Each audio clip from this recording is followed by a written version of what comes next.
எழுத்து தான் துணையா இருந்தது அப்படின்னு சொல்லி அப்பர் சாமி நம்முடைய மணிவாசக பெருமான் சொல்றார். மல்லல் கரை தந்து அப்படிம்பார். அந்த அஞ்செழுத்தை பிடிச்சாராம், ஒரு தெப்பமா பிடிச்சாராம், மல்லல் கரை தந்துனார். அப்புறம் ஒரு நல்ல நெறிய பெருமான் கொடுத்தார் என்று சொல்லி சொல்றார். ஐந்தெழுத்தின் புனை பிடித்து கிடக்கின்றேனே என்று சொல்லி சொல்வார். பிறவி என்பது கடல் கரை பெற தெப்பமாக இருப்பது திருவைந்தெழுத்து. ஆதி மந்திரம் அஞ்செழுத்து ஓதுவார் நோக்கின் மாதிரத்தின் மற்றை மந்திர விதி வருமேனு மதுரை எம்பதியில சேக்கிழ பெருமான் நமக்கு சொல்றார். அப்போ அஞ்செழுத்து தான் நமக்கு மந்திரங்க. சைவத்துல அஞ்செழுத்துக்கு மேல மந்திரம் கிடையாது. ஓதிய எழுத்தா மஞ்சும் உருவினி வரத்தா மஞ்சும் நாட்டு சிறப்புலேயே சொல்லிடுறார்.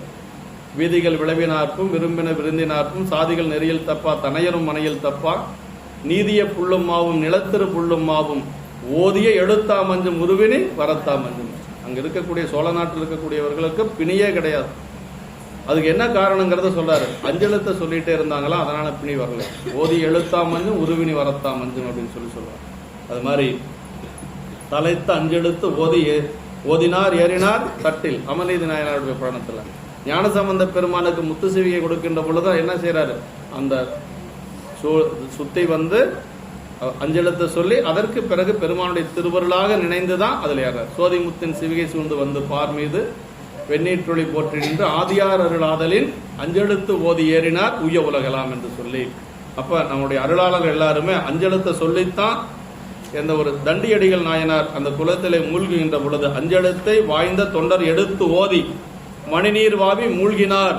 அப்படி அஞ்செழுத்த சொல்லி மூழ்கி எழுந்திருக்கிற பொழுதுதான் சமணர்களுக்கெல்லாம் கண்ணு போகுது. அஞ்செழுத்து தான் மந்திரம் நமக்கு.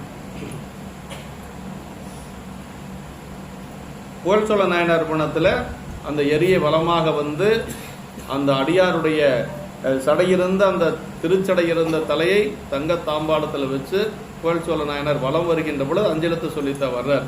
அதுவும் சொல்றார். எரிவலம் கொள்வார் அன்றபிரான் திருநாமத்து அஞ்செழுத்தும் எடுத்து ஓதி மண்டுதலால் பிளம்பினடை மகிழ்ந்தருளி உள்புக்கார் அப்படின்னா அப்படியே மகிழ்ச்சியோட உள்ள போனார் அது புகழ்ச்சோழ நாயனார்.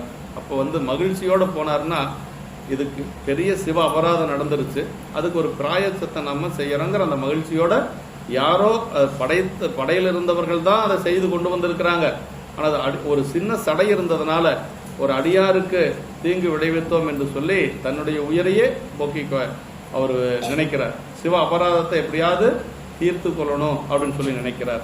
அதான் சொல்றார். மண்டுதலால் பிளம்பினடை மகிழ்ந்தருளி உள்புக்கார் அப்படின்னு மகிழ்ச்சியோட போனார் என்று சொல்லி புகழ்ச்சோழ நாயனார் புராணத்துல சொல்லப்படுகிறது. என்று இப்படி பால் தடம் புனல் பொய்கைகள் என்று சொல்லி